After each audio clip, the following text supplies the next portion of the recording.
Okay, welcome back for question number 5, our last one of today. So, what's our question say? What is the maximum number of DVD packs you can buy with $225 if one pack costs $15? Now, you might notice that all of the word problems that we've done today are word problems you may have seen back in elementary school.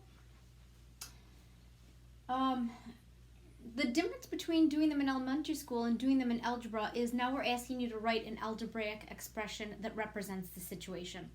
Sometimes we ask you to solve the problem. Sometimes you simply have to write the equation to a problem that you could use to solve it. And sometimes you'll see this as a multiple choice where it'll say pick all of the equations you could use to solve this problem. So you have to identify those. So please don't skip that step of writing the equation because that's the guts of algebra, is writing the equation, okay? So we want to find the maximum number of packs that we can buy. So I'm just going to go ahead and identify the maximum number is what I'm going to try to find. And I know that we currently have $225 and one pack costs $15. So I'm thinking back to elementary school. If I were to do this back in 5th grade, I would have simply said, well, I'm going to start with $225. I'm going to write it just like you would in elementary school. And I would have said, well, I'm just going to divide it by 15, and I would have known how many packs I could buy. Well, in algebra, we know that that's an M. Now, we would never set it up like this, so we might say 225 divided by 15 equals M. So again, you might have started out with this in elementary school without the variable. In algebra, it's going to look like this.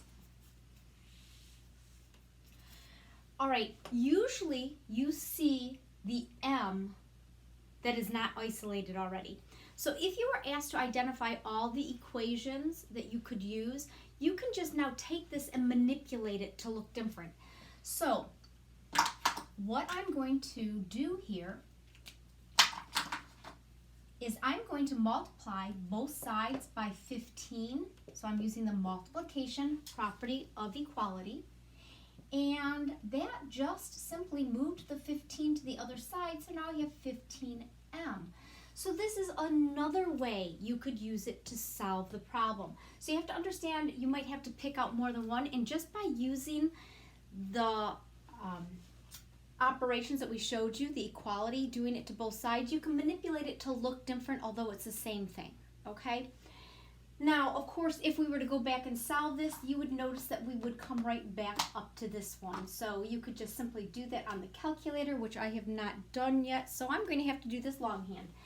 So, going to go backwards again, divide everything by 15, bringing me right back to this, and I'm going to say 225 divided by 15. No, goes in there once. It's good not to rely completely on a calculator. It's nice to do things in your head every once in a while. We don't want to forget those skills because your EOC will be able to use a calculator for half of the EOC and not for the other half. So you certainly don't want to get stuck because you've forgotten how to do long division, okay? So 15, 1, 2, 30, 60, that's 5, right? 5 times 5 is 25. 5 times 1 is 5, 6, 7. There we go. So 15 equals M. So the maximum number we could buy is 15 DVDs. Now they were nice to us because just like in elementary school, this could have come out with like 15.4, and remember in elementary school, then you would just use common sense and say, well, you can't buy 0.4 of a CD or DVD, so you would just say you could buy 15 as a max, okay? So good luck on the homework. I love word problems, and they're really the heart of math, so make sure you watch the solution video if you don't understand any of them, okay? I will see you later.